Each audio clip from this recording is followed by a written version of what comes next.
എനിക്ക് ഇതിപ്പോൾ ഞാൻ പറയണോ വേണ്ടെന്ന് പലതവണ ആലോചിക്കാൻ, കാരണം പലർക്കും ഇതൊരു യുക്തിക്ക് നിരക്കുമെന്ന് എനിക്ക് അറിയത്തില്ലായിരുന്നു. പക്ഷേ എനിക്ക് കിട്ടിയൊരു സാക്ഷ്യം ഞാൻ എന്തിനാ പറയാതിരിക്കുന്നത്? മാതാവ് നന്നായിട്ട് തന്നെ ഞാൻ വിശ്വസിക്കുന്നത്. കാരണം അത്രയും അമ്മ മാതാവിനും ദേവകുമാരനും 1000 നന്ദി. എൻ്റെ പേര് ഡോൺ ബോസ്കോ ജിജി. ഞാൻ ഇടുക്കി രൂപതയിൽ നിന്നും വരുന്നു. എനിക്കിവിടെ എന്താ പറയേണ്ടതെന്ന് കറക്റ്റായിട്ട് ഒന്നും അറിയത്തില്ല. ഞാൻ 2020 ആദ്യമായിട്ട് ഉടമ്പടി എടുക്കുന്നത്. ഈ തവണയും കൂടെ കൂടി 4ാമത്തെ ഉടമ്പടി പുതുക്കാനാണ് ഞാൻ വന്നത്. സത്യസന്ധമായിട്ട് പറഞ്ഞാൽ ഈ 4 ഉടമ്പടിയിലും ആദ്യത്തെ ഉടമ്പടി നല്ലപോലെ ചെയ്തെങ്കിലും ബാക്കിയുള്ള ഉടമ്പടിയെല്ലാം ഞാൻ ഉഴപ്പുമായിരുന്നു. അച്ഛൻ്റെ പ്രസംഗം കേൾക്കുമ്പോഴും എല്ലാം വിഷമം വരുമെങ്കിലും വേറെ ഒന്നും ചെയ്യുന്നില്ല. രാവിലെ ചില ദിവസങ്ങൾ ഏക്കാൻ പറ്റുകയില്ല. പിന്നെയും ഞാൻ ഒരു ദിവസം കഴിയുമ്പോൾ പിന്നെയും തുടങ്ങും, പിന്നെയും മുടങ്ങിപ്പോവും. ആദ്യമൊന്നും എനിക്ക് നോക്കുമ്പോൾ ഒത്തിരി നിയോഗങ്ങളൊന്നും ഇല്ലായിരുന്നു. എനിക്ക് പുറം രാജ്യത്തോട്ട് പഠിക്കാൻ പോകണമെന്നായിരുന്നു ആഗ്രഹം 2020 വരുന്ന സമയത്ത്. അതിനുശേഷം ഡിഗ്രി കഴിഞ്ഞു, ഞാൻ ജർമ്മൻ പഠിക്കാൻ പോകാമെന്ന് തീരുമാനമെടുത്തു. അങ്ങനെയാണ് ഞാൻ അതിനുശേഷം ആദ്യമായിട്ട് ജർമ്മൻ പഠിച്ചുകൊണ്ടിരുന്നത്. ഒരു 2 മാസം കഴിഞ്ഞപ്പം ഞാൻ ഉടമ്പടി എടുക്കാൻ വരുന്നത്. അപ്പം ഞാൻ 1ാമത്തെ നിയോഗമായിട്ട് എൻ്റെ ചേച്ചിക്ക് വേണ്ടി വെച്ചു. ചേച്ചിക്ക് PCOD കാരണം 2 വർഷമായിട്ട് കുഞ്ഞുങ്ങളില്ലായിരുന്നു. അവരതിൻ്റെ അകത്ത് ഒത്തിരി സങ്കടപ്പെടുന്നുണ്ടായിരുന്നു. അവരും വന്ന് ഉടമ്പടി എടുത്തിട്ടുണ്ടായിരുന്നു.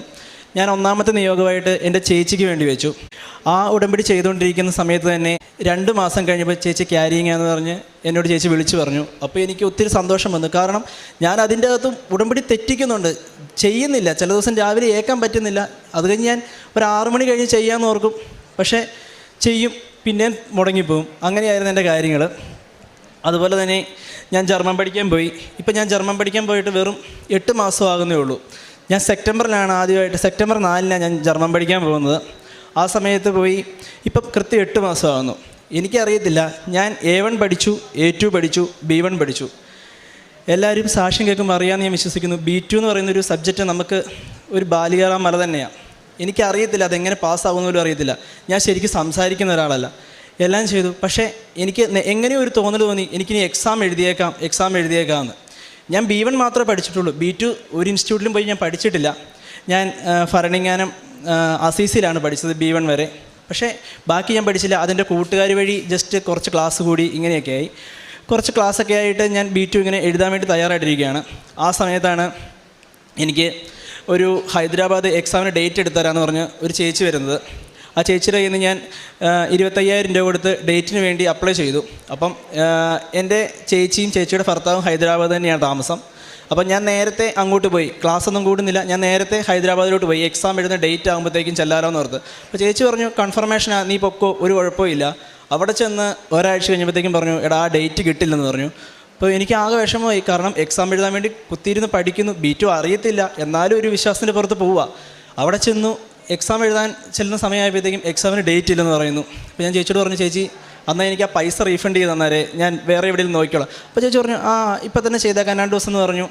അപ്പോഴത്തേക്കും എനിക്ക് ഹൈദരാബാദിൽ നിന്ന് വേറൊരു മെയിൽ അയക്കേണ്ട ഒരു ഓപ്ഷൻ വന്നു, ഡേറ്റ് എടുക്കണ്ടേ. അപ്പം ഞാൻ അപ്പം തന്നെ ചേച്ചിയോട് ചോദിച്ചു, തരാമെന്ന് ചോദിച്ചു. ചേച്ചി പറഞ്ഞു, മോനെ തരാൻ 2 ദിവസം എൻ്റെ കൊച്ച ആശുപത്രിയിലാണ്, അപ്പം അവന് ഹോസ്പിറ്റൽ കേസ് ആയതുകൊണ്ട്. അപ്പോൾ ഞാൻ പറഞ്ഞു, അപ്പോൾ എനിക്ക് എന്തോ പോലെ ഞാൻ പറഞ്ഞു, ഒരു 2 ആഴ്ച കൂടെ കഴിഞ്ഞിട്ട് മതി, ഞാൻ വേറെ എവിടെയെങ്കിലും ചെയ്തോളാമെന്ന് പറഞ്ഞു. അപ്പോഴത്തേക്കും ആ ഡേറ്റ് പോയി. അതിനുശേഷം ഹൈദരാബാദിലെ ഡേറ്റിന് വേണ്ടി അപ്ലൈ ചെയ്തു. അത് അടുത്ത മാസത്തേക്കാണ് അപ്ലൈ ചെയ്തത്. അപ്ലൈ ചെയ്ത് കഴിഞ്ഞപ്പോഴത്തേക്കും പൈസ നമ്മൾ പിന്നെയും അടച്ചു. പൈസ അടച്ചു കഴിഞ്ഞപ്പോൾ അത് സെൻഡായി. പക്ഷേ ഒരു കാരണവശാലും അത് അവിടെ ചെന്നതായിട്ട് അവർ അംഗീകരിക്കുന്നില്ല, ഞങ്ങൾക്കിവിടെ വന്നിട്ടില്ലെന്നാണ് പറയുന്നത്. പിന്നെ എല്ലാ ദിവസവും ഹൈദരാബാദിലെ എക്സാം സെൻറ്ററിലോട്ട് വിളിയായി. അവസാനം വിളിച്ച് എൻ്റെ പേര് അവർക്ക് കാണാതെ അറിയാം. ഡോൺ ബോസ്കോ എന്ന് പറയുന്നത്, സാർ ഇപ്പം തന്നെ ശരിയാക്കി വിട്ടേക്കാം, അങ്ങനെയാണ് പറയുന്നത്. ലാസ്റ്റ് ഇത് നടക്കുന്നതിന് മുമ്പ് ഞാൻ എന്നിട്ട് ആ ചേച്ചിനെ വിളിക്കാൻ തുടങ്ങി.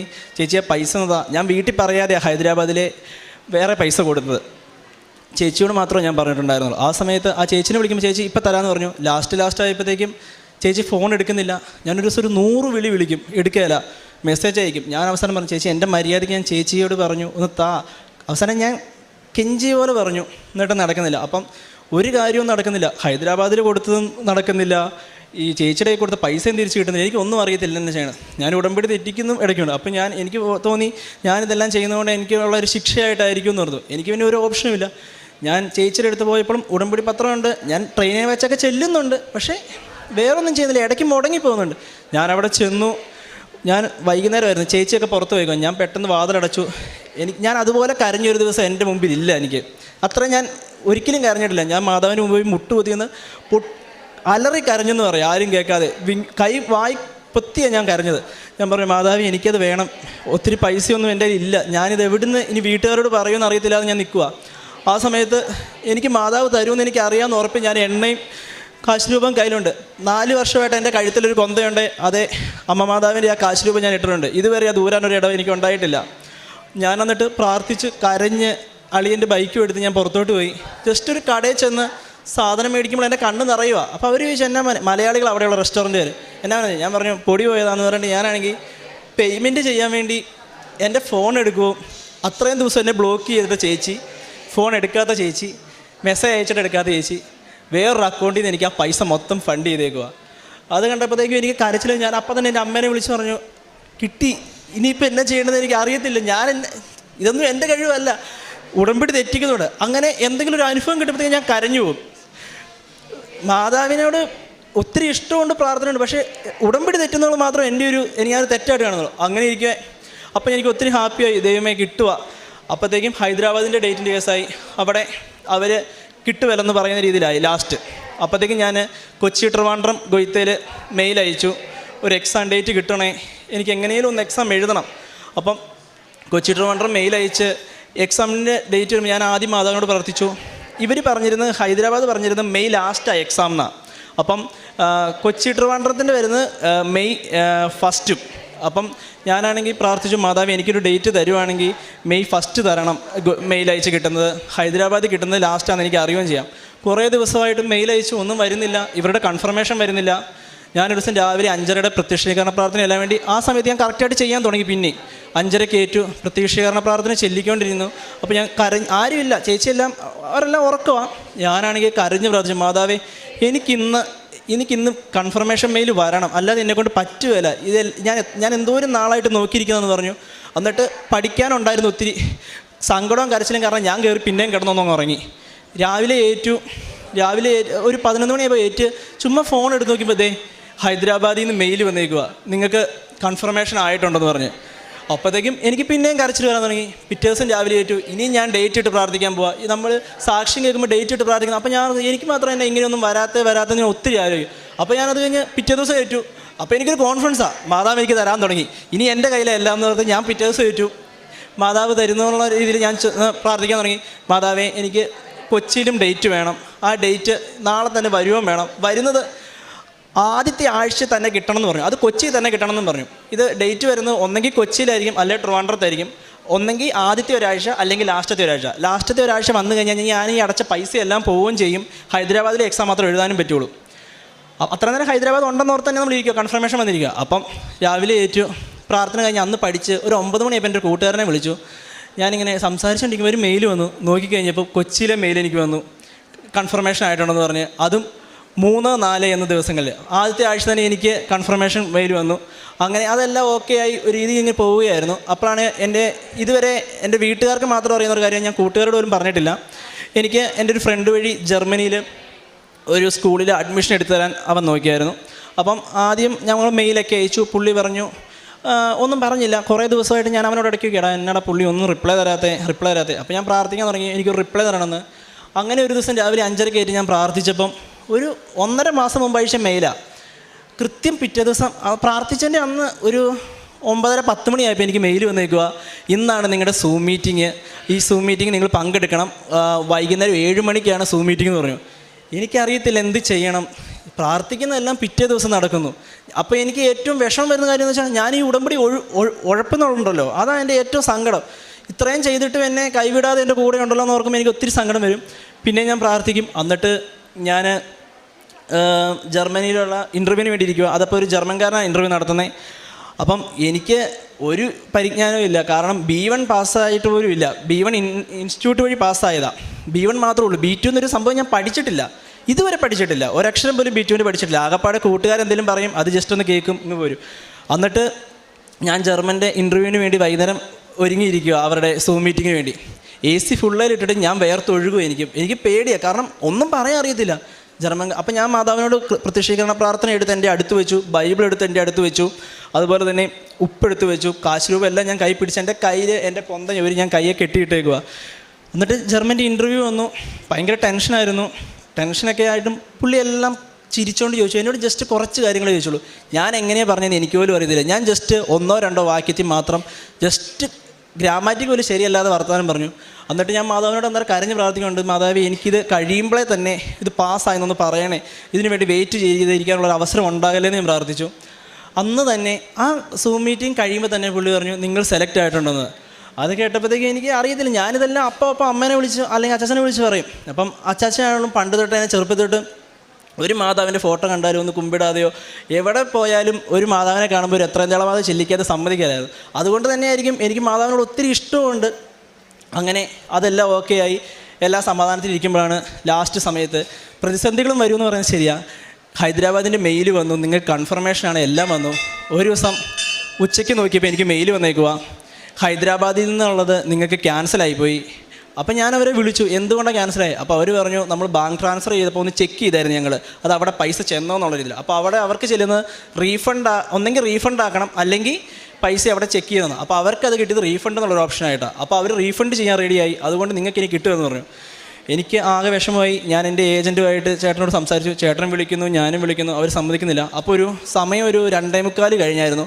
അപ്പം ഞാൻ ഒരു 3 മണിക്ക് എന്നും പ്രയർ ചെല്ലുന്ന ഒരാളായിരുന്നു, എന്നുമില്ല കുറച്ച് കാലമായിട്ട്. അപ്പം 3 മണിക്ക് ഞാനാണെങ്കിൽ എന്തെങ്കിലും വരട്ടെ മാതാവ് നോക്കിയോളൂ എന്ന് ഓർത്ത് ഞാനൊരു കരണക്കൊന്ത എല്ലാം വേണ്ടി ഇരിക്കുക. അപ്പം ഒരു 2ാമത്തെ കരണക്കൊന്തയുടെ ഇതായപ്പോഴത്തേക്കും ഒരു കോൾ വന്നു എൻ്റെ ഫോണിൽ. എൻ്റെ പോക്കറ്റിൽ തന്നെ ഫോൺ ഉണ്ടായിരുന്നു.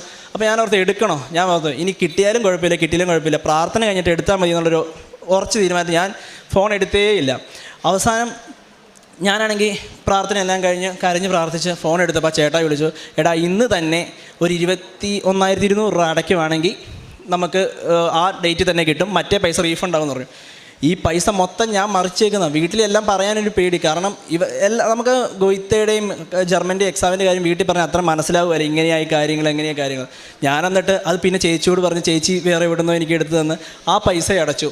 അങ്ങനെയാണ് അത് കൺഫർമേഷൻ ആകുന്നത്. അതിനുശേഷം ഞാനാണെങ്കിൽ ഹൈദരാബാദിൽ നിന്ന് കൊച്ചിയിലോട്ട് പോയി എക്സാം എഴുതാൻ വേണ്ടി.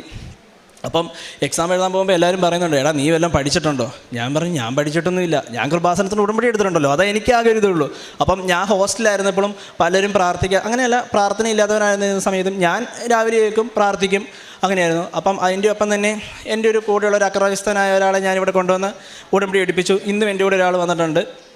അങ്ങനെ അതൊക്കെ ഞാൻ ചെയ്യിക്കുന്നുണ്ടായിരുന്നു. അപ്പം അതുപോലെ തന്നെ എൻ്റെ ഒരു കൂട്ടുകാരൻ എക്സാം എഴുതാൻ പോകാൻ നേരം എന്നോട് പറഞ്ഞാടാ ഒന്ന് പ്രാർത്ഥിക്കണം എന്ന് പറഞ്ഞു. അപ്പം ഞാൻ പറഞ്ഞു ആടാ ഞാൻ ഉറപ്പായിട്ടും പ്രാർത്ഥിക്കാം.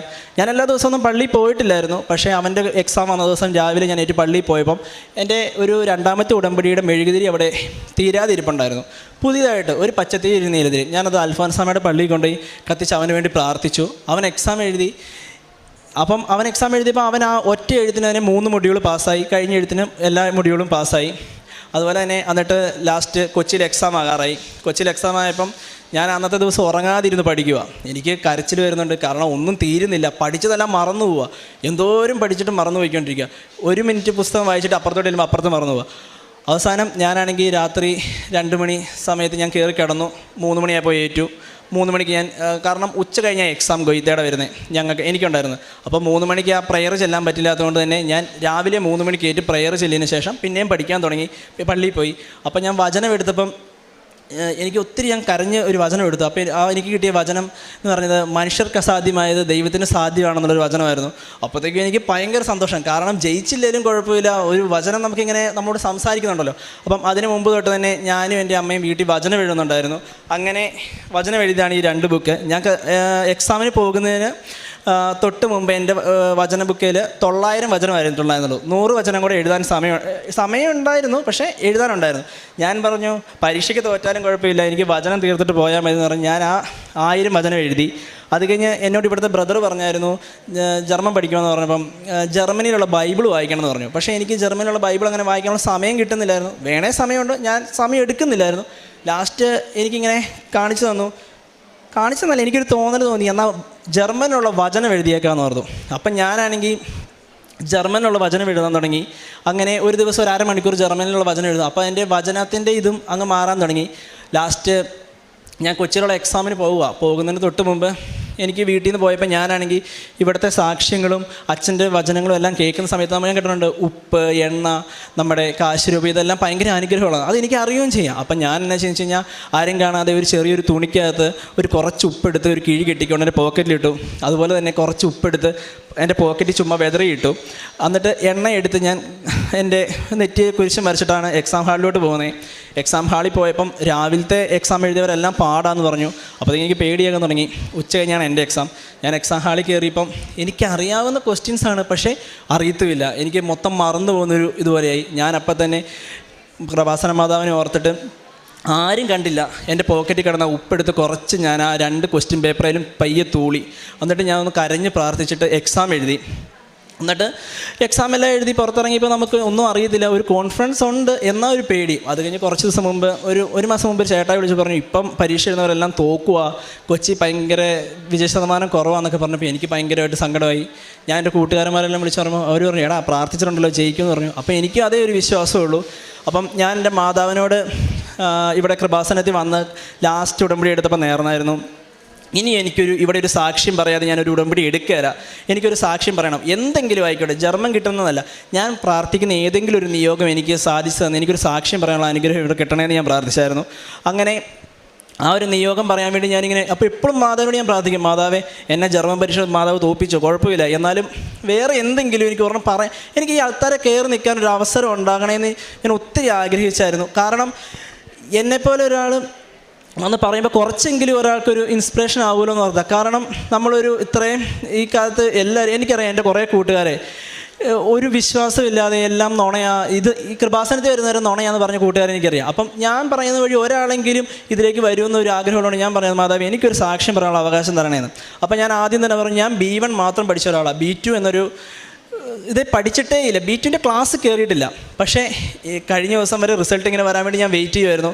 ഞാൻ മാതാവിനോട് ആദ്യം പറഞ്ഞൊരു കാര്യമാണ്, എനിക്ക് ജർമ്മൻ്റെ എക്സാം എഴുതിയിട്ട് ഞാൻ 2 മൊഡ്യൂളായിരുന്നു എഴുതിയിട്ടുണ്ടായിരുന്നുള്ളൂ. ആ 2 മൊഡ്യൂൾ പാസ്സാവുകയാണെങ്കിൽ ഞാൻ ഇവിടെ വന്നിട്ടായിരിക്കും എൻ്റെ റിസൾട്ട് വന്ന കേസ് ഞാൻ പുറത്ത് പറയുള്ളൂ എന്ന് ഞാൻ പറഞ്ഞായിരുന്നു. ഞാൻ ഇതുവരെ ആരോടും പറഞ്ഞില്ല. ഇന്നലെ വൈകുന്നേരം 7:10 എനിക്ക് മെയിൽ വന്നു, റിസൾട്ട് വന്നു പറഞ്ഞു. എനിക്ക് കരയണോ ചിരിക്കണോ ഒന്നും അറിയത്തില്ല, ഭയങ്കര പേടിയുള്ളിൽ. ഞാൻ ഓടിപ്പോയി കൃപാസന മാതാവിൻ്റെ എണ്ണ എടുത്ത് ആദ്യമേ തലയിൽ ഒരു കുരിശ് വരച്ചു.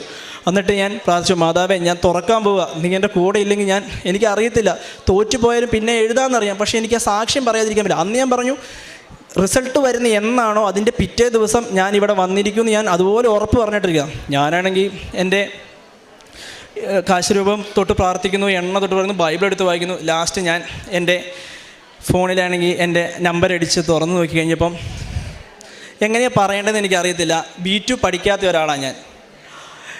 60 മാർക്ക് വേണം പാസ്സാകാൻ 100-ൽ. എനിക്ക് 2 മൊഡ്യൂളാണ് ഞാൻ എഴുതിയിരുന്നത്. എനിക്ക് കിട്ടിയത് ഒരെണ്ണത്തിന് 100-ൽ 80-ഉം ഒരെണ്ണത്തിന് 100-ൽ 70-ഉം. B2 പഠിക്കാത്ത ഒരാളാണ് ഞാൻ. B1 മാത്രം, അതും B1ൻ്റെ എക്സാം എഴുതാതെ ഞാൻ മറ്റേ ഇൻസ്റ്റിറ്റ്യൂട്ടിന് ചാടിപ്പോയ ആളാണ്. ചാടിപ്പോയെന്ന് വെച്ചാൽ എഴുതാൻ ഒരു മടിയുണ്ടായിരുന്നു, ഞാൻ ഇറങ്ങിപ്പോയി. B2 മാത്രം പഠിക്കണമെന്നുണ്ട്. പിന്നെ ഞാൻ പഠിച്ചില്ല എന്ന് പറയുന്നില്ല, പക്ഷേ അത് കൂട്ടുകാർ വഴി ചുമ്മാ എന്തെങ്കിലും കുറച്ച് കാര്യങ്ങൾ. പക്ഷേ B2ൻ്റെ ഇപ്പോഴും എന്നോട് ഇവിടെ ആരെങ്കിലും എന്നോട് B2ൻ്റെ ഒരു കാര്യം ചോദിക്കുമോ, അല്ലെങ്കിൽ കറക്റ്റായിട്ട് ഗ്രാമാറ്റിക് എനിക്കറിയത്തില്ല പറയാൻ. ഇങ്ങനെ തന്നെയാണ് ഞാൻ ആ ജർമ്മൻകാരന് മുമ്പിൽ വരുന്നത്. എവിടുന്നോ എനിക്ക് ഓർമ്മ വന്നു പറഞ്ഞു. എന്നിട്ട് ഒന്നും പഠിക്കാതെ പോയി എനിക്ക് എനിക്ക് B2ൻ്റെ 100-ൽ 80 മാർക്കും 100-ൽ 70 മാർക്കും 8 തവണ എഴുതിയിട്ട് കിട്ടാത്ത ആൾക്കാരെ ഇപ്പോഴും എനിക്കറിയാം. ഇത് തന്നെ. അതുപോലെ തന്നെ ഞാൻ ഇത്രയും നേരം ആലോചിച്ചിട്ടുണ്ട്, നീ ഒരു സാക്ഷ്യം പറയണോ വേണ്ടയോ വേണ്ടത്. കാരണം പലർക്കും അത് എങ്ങനെയായിരിക്കും എടുക്കുന്നതെന്ന് ഞാൻ ആലോചിച്ചു. കാരണം നമ്മുടെ സ്ഥലം ഇടുക്കി തന്നെ ആയതുകൊണ്ട് നമുക്കവിടെ കൂടുതലും കൃഷിയാണ്. അപ്പം കൊറോണ വന്ന സമയത്ത് എനിക്ക് ഈ കൃഷിയൊക്കെ ഇച്ചിരി ഇഷ്ടമായതുകൊണ്ട് ഞാൻ ഇച്ചിരി ഏലക്കൃഷിയൊക്കെ ചെയ്തു. ഒരു 10-300 ഏലം ഞാൻ വച്ചിട്ടുണ്ടായിരുന്നു. അപ്പം അതിൻ്റെ പേരിലൊരു ബൈക്കും എടുത്തു. CC ഉള്ളതുകൊണ്ട് വട്ടത്തിൽ ഇങ്ങനെ വട്ടം കറങ്ങുമായിരുന്നു ഞാൻ. അതുകൊണ്ട് തന്നെ ഞാനിങ്ങനെ ഇതിപ്പോൾ 4-ാം വർഷമാണ്. അപ്പം ഈ വർഷമൊക്കെയാണ് ഇച്ചിരൊക്കെ കിട്ടേണ്ടത്, പിന്നെ വിലയുള്ള സമയമാണ്. ഞാനിങ്ങനെ ആലോചിച്ചിരുന്ന സമയത്ത് ഞാൻ ഹൈദരാബാദായിരുന്നു എക്സാമിന് വേണ്ടി പോയേക്കുക. അപ്പം വെള്ളം ഒഴിക്കാൻ സാധിച്ചില്ല. ഈ പ്രാവശ്യത്തെ വെയിൽ എല്ലാവർക്കും അറിയാലോ, എല്ലാ ചെടിയും ഉണങ്ങാൻ തുടങ്ങി.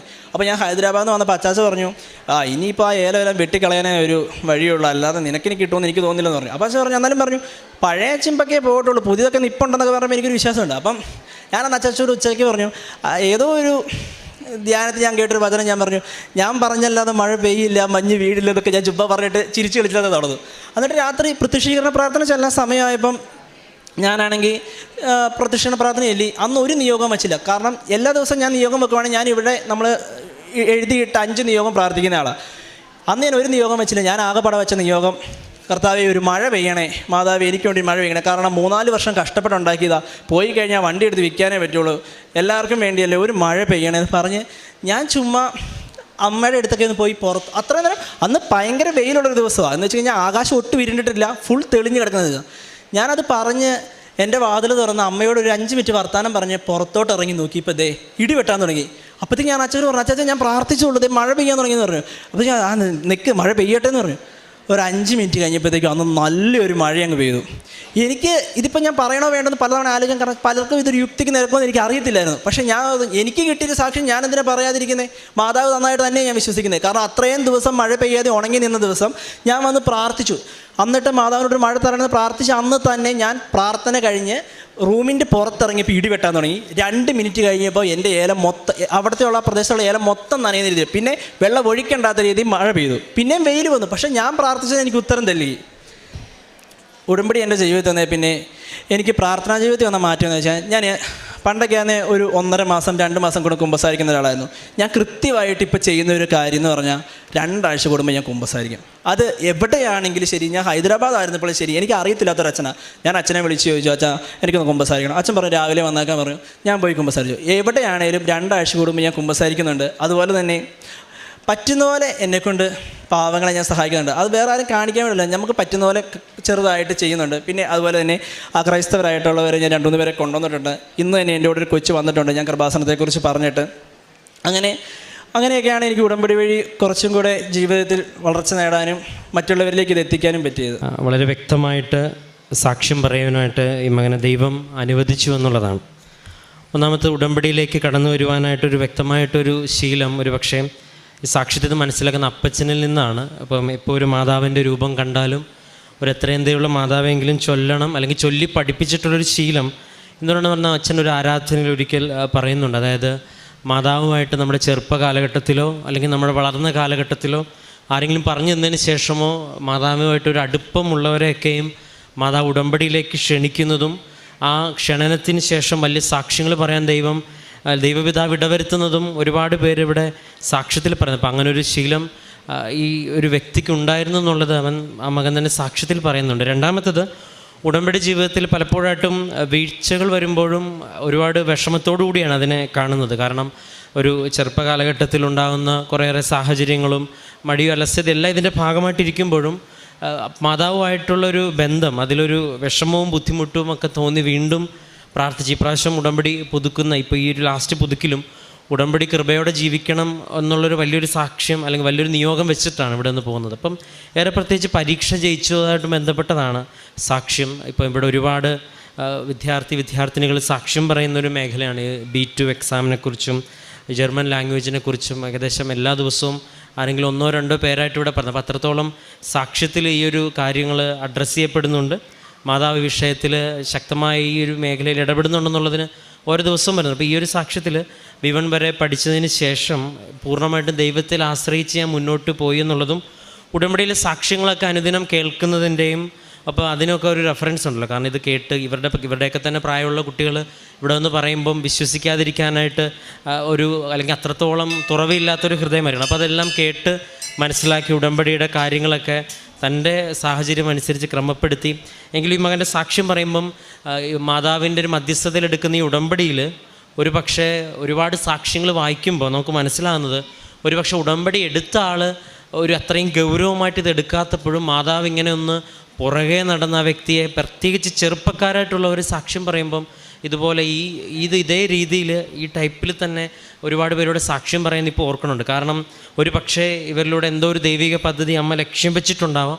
അതുകൊണ്ടാണ് ഒരു പക്ഷേ വീണു പോകുമ്പോഴും മാതാവ് ഇങ്ങനെ പുറകെ നടന്ന് ആ കാര്യം വ്യക്തമാക്കി കൊടുത്ത് അതിനാവശ്യമായിട്ടുള്ള അനുഭവം ഇതാണെങ്കിൽ ഇത്. ഇപ്പോൾ ഈ മകൻ്റെ ഒരു ഇൻറ്റൻഷൻ പറയുന്നുണ്ട്, എന്തെങ്കിലും ഒരു കാര്യം നടന്നാലും മതി എനിക്കൊരു സാക്ഷ്യം പറയണം. കാരണം എൻ്റെ സാക്ഷ്യം ഒരു പക്ഷേ എൻ്റെ സുഹൃത്തുക്കളെ തന്നെയും, കാരണം ഈ ഒരു കാലഘട്ടത്തിൽ ഒരു ചെറുപ്പക്കാരുടെ സാക്ഷി എത്രത്തോളം പ്രധാനപ്പെട്ടതാണെന്ന് ഈ മകൻ തന്നെ പറയുന്നുണ്ട്. അപ്പോൾ എൻ്റെ കൂട്ടത്തിലുള്ളവർക്കെങ്കിലും അതൊരു പ്രചോദനമാകുമെങ്കിൽ, അപ്പോൾ സാക്ഷ്യങ്ങൾക്ക് അർത്ഥമുണ്ടെന്നും അതിന് വലിയൊരു പ്രചോദനമുണ്ടെന്നും അതിനൊരു ദൈവത്തിൻ്റെ ഒരു പദ്ധതി ഉണ്ടെന്നും ആ ഒരു ബോധ്യമൊക്കെ ഉണ്ട്. അപ്പം ദൈവം ഒരു ആശീർവാദം കൊടുക്കുമ്പം ഒരു പക്ഷേ വീഴ്ചകൾ വരുമ്പോഴും ദ പ്രൈം ഇൻറ്റൻഷൻ എന്ന് പറയുന്നത് എപ്പോഴും പ്യുവറായിട്ടിരിക്കുമ്പം അതാണ് കർത്താവിനെക്കുറിച്ച് പറയാൻ, കർത്താവ് പറയുന്നത് ഉള്ളുകളെ അറിയുന്ന ദൈവമെന്നാണ് നമ്മുടെ.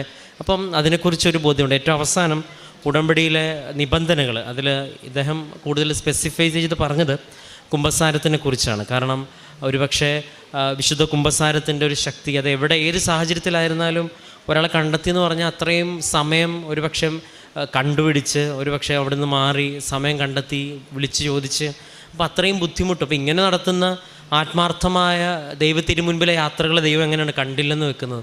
അപ്പോൾ അതിന് വ്യക്തമായിട്ടൊരു അനുഭവം നൽകി. ഏറ്റവും അവസാനം പറഞ്ഞത് യുക്തിക്ക് നിരക്കാത്ത കാര്യം എന്നുള്ളതല്ല. ഇവിടെ സാക്ഷ്യം പറയുമ്പം സ്ഥിരം സാക്ഷ്യം കേൾക്കുന്നവർക്ക് അറിയാം, എല്ലാവരുടെയും സാക്ഷ്യത്തിലെ റെഫറൻസ് ഒന്ന് പ്രകൃതിയിൽ നിന്ന് ലഭിക്കുന്ന അടയാളങ്ങളാണ്. നമ്മൾ 19 സങ്കീർത്തനം പറയുന്നുണ്ട്, ആകാശം അവിടുത്തെ മഹത്വം വിളംബരം ചെയ്യുന്നുള്ളത്. വെളിപാടിൻ്റെ പുസ്തകം 16-ൽ പറയുന്നുണ്ട്, പ്രവാചകന്മാർക്ക് മഴ പെയ്യിപ്പിക്കാതിരിക്കുവാനായിട്ട് ആകാശങ്ങളുടെ മേൽ അടയ്ക്കുവാനുള്ള അധികാരം പ്രവാചകന്മാർക്ക് നൽകിയിട്ടുണ്ടെന്നൊക്കെ പറയുന്നുണ്ട്. പ്രവാചകർ അടച്ചതിനെക്കുറിച്ചും ബൈബിൾ പറയുന്നുണ്ട്.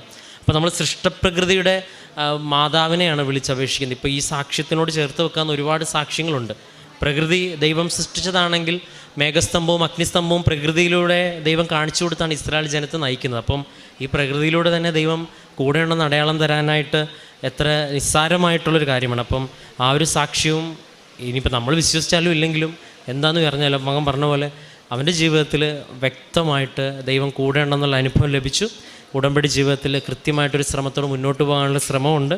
പരിശുദ്ധ അമ്മ ഒരു വ്യക്തിയെ നേടാനായിട്ട് ഉടമ്പടി ഉപയോഗിക്കുന്നു എന്ന് മനസ്സിലാക്കുന്ന മറ്റൊരു സാക്ഷ്യം കേൾക്കുവാൻ ദൈവം നമ്മെ ഇടവരുത്തി. നമുക്കെല്ലാവർക്കും കരങ്ങളടിച്ച് ദൈവത്തിൻ്റെ നാമം മഹത്വപ്പെടുത്താം.